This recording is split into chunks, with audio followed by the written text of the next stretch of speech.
J'ai remarqué, comme tout le monde a remarqué, quand il s'agit de Salih Farhat, le pouvoir algérien, il utilise Yahya. À chaque fois, donc j'ai remarqué à chaque fois, ma critique Farhat, Yahya était disqualifié. Ne pensez-vous pas que le pouvoir s'inscrit dans la même logique depuis le mouvement national? Pour salir un Kabyle ou bien pour abattre un Kabyle, il faut un Kabyle. Merci beaucoup.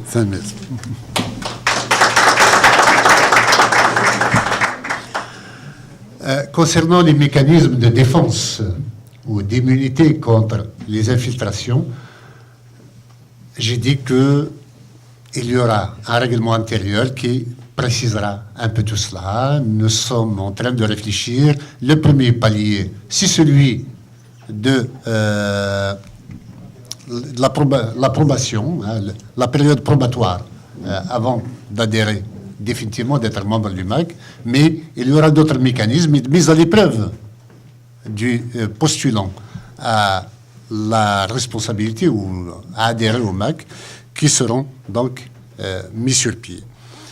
Concernant les KDS, les Kabyles de service, contrairement à tout ce que vous dites ou à ce que l'on croit, je l'ai écrit dans le siècle identitaire, vers la fin, l'épilogue.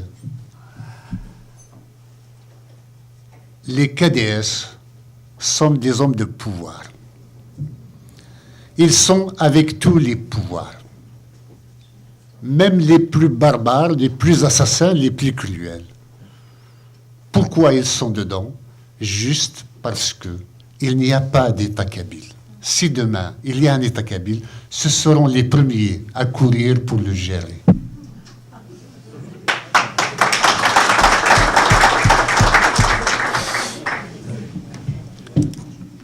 Mais tout le monde prend peur maintenant. Tout le monde prend conscience, du moins, pas peur. Tout le monde prend conscience, parmi les KDS, que l'Algérie ne les protégera jamais, que l'Algérie va les jeter comme des Kleenex une fois qu'on s'en est servi. L'Algérie va les piétiner elle-même. On a vu Toufiq, Rabb el-Zahir, comme on l'appelait. Regardez ce qu'ils lui ont fait, parce qu'il est d'origine kabyle. On a vu Mhana Djbar, on a vu Touati, on en a vu d'autres. Ils les ont tous débarqués. Personne dans les clans qui sont au pouvoir, qui se partagent le pouvoir depuis 1965, personne n'a confiance en un cadre kabyle. On a un officier supérieur kabyle. On a un commissaire kabyle. Vous savez, au Printemps Noir, ce qui s'était passé, on a désarmé tous les officiers kabyles, tous les soldats kabyles dans l'armée, pour qu'ils ne retournent pas leurs armes contre le système lui-même. Alors, Yahya, il m'est pénible de parler d'un individu. Il ne représente pas grand-chose, sinon quelqu'un qui offre ses services à un régime pour perdurer dans la prébande et la dilapidation des ressources du pays. Certes, il ne fait pas honneur au Kabyle. Je suis le premier à le dire. Mais c'est un élément, à la limite. Est-ce qu'on peut dire qu'Yahya est Kabyle? Il est, oui, disons qu'il est algérien. Il ne se revendique pas de sa kabilité. Il se revendique comme algérien. Il se revendique de son algérianité. Il faut faire la distinction entre un Kabyle et un Algérien. Celui qui ne veut pas l'indépendance de la Kabylie, il n'est pas Kabyle, il est algérien.